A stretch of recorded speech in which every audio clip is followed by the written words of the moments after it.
बहुत समय पहले की बात है। एक छोटे से गांव में एक युवक रहता था जिसका नाम अमित था।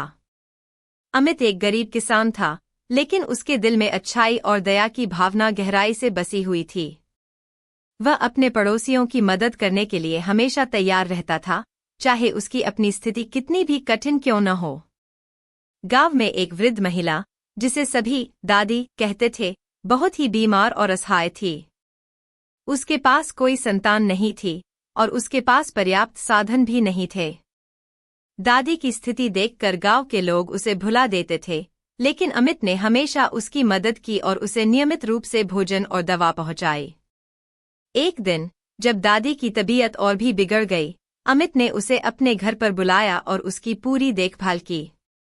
वह दिन रात दादी की सेवा करता, उसकी दवा देता और उसके लिए विशेष भोजन बनाता। दादी की हालत धीरे धीरे ठीक होने लगी और उसने अमित के प्रति अपनी आभार की भावना व्यक्त की।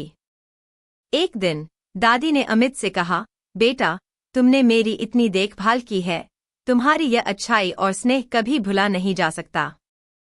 भगवान तुम्हारी मदद करे। अमित ने विनम्रता से कहा, दादी, मैं बस यही करता हूं जो मुझे सही लगता है। आपकी भलाई ही मेरी खुशी है। कुछ हफ्तों बाद दादी पूरी तरह स्वस्थ हो गई और उसे गांव में सबके सामने अमित की तारीफ करने के लिए कहा। लेकिन दादी ने एक रहस्यमय बात कही, अमित, तुम्हारी अच्छाई का फल तुम्हें जल्द ही प्राप्त होगा। कुछ दिन बाद अमित अपने खेत में काम कर रहा था। तभी उसने देखा कि उसके खेत के एक कोने में एक बड़ा खजाना मिला है।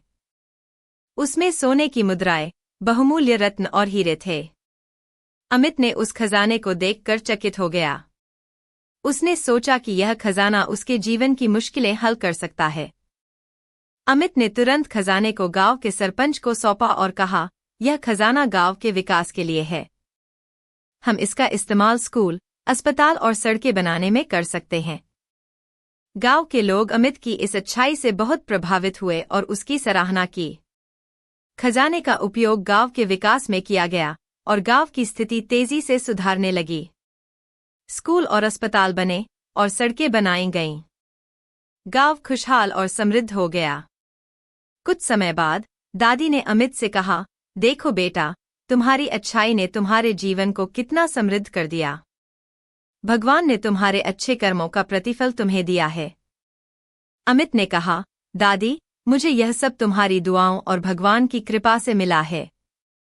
अच्छाई का फल मीठा होता है और मैंने सिर्फ अपनी जिम्मेदारी निभाई है।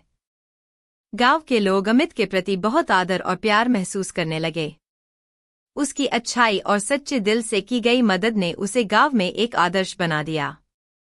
सीख, अच्छाई और दया की शक्ति अनमोल होती है।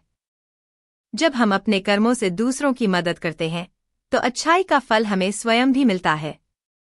किसी के साथ किए गए अच्छे कार्य कभी व्यर्थ नहीं जाते और अंततः हमें भी उसकी अच्छाई का फल मिलता है।